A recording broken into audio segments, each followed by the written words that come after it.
Let's talk to Fiona McAnena. She's the Director of Campaigns at Sex Matters, because, of course, we need to talk to her about the Women's Footballer of the Year, a woman by the name of Barbra Banda, who was banned from playing football earlier because apparently she had too much testosterone.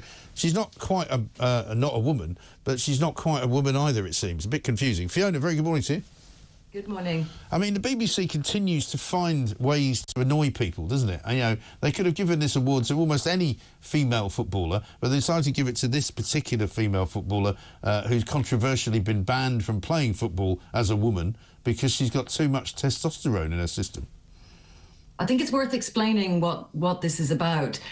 There aren't any women with too much testosterone unless they're doping, and that's not the accusation here. Right.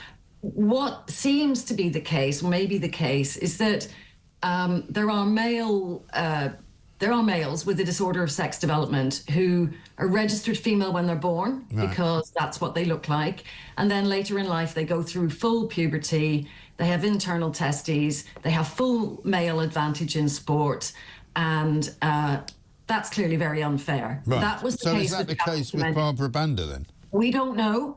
What we know is that there are at least 3 footballers in the national team that Banda plays in, Zambia, which has been accused of having this issue in their team. And there are at least 3 players in that team who've had issues.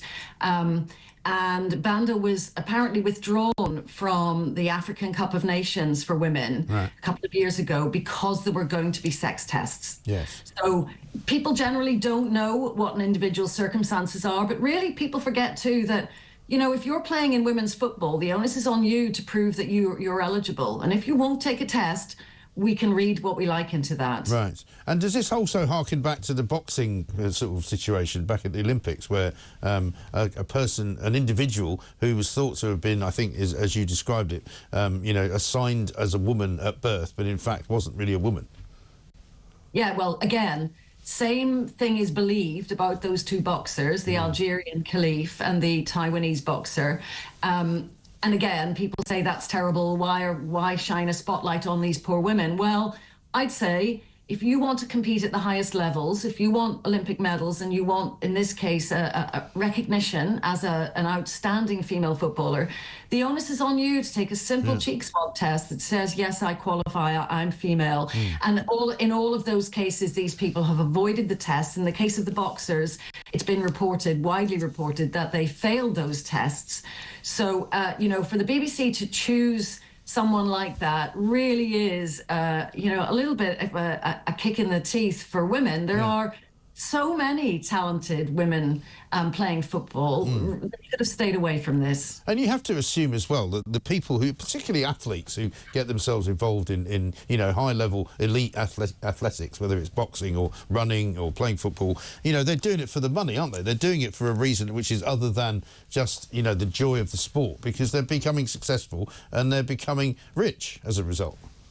Yes, and increasingly, and particularly in North America where Banda plays, there's money to be made. You can have a great career as a professional sportswoman, and it's, you know, it's really a shame to see a woman's career taken by someone who isn't entitled to it, because chances are that they're average males rather than exceptional females. Yes, I think that's absolutely right, and that is the point. And why the BBC continues to do it is, as a sort of poke the bear, is anybody's guess. Fiona, it's great to talk to you. Thank you. Fiona McAnena, Director of Campaigns at Sex Matters.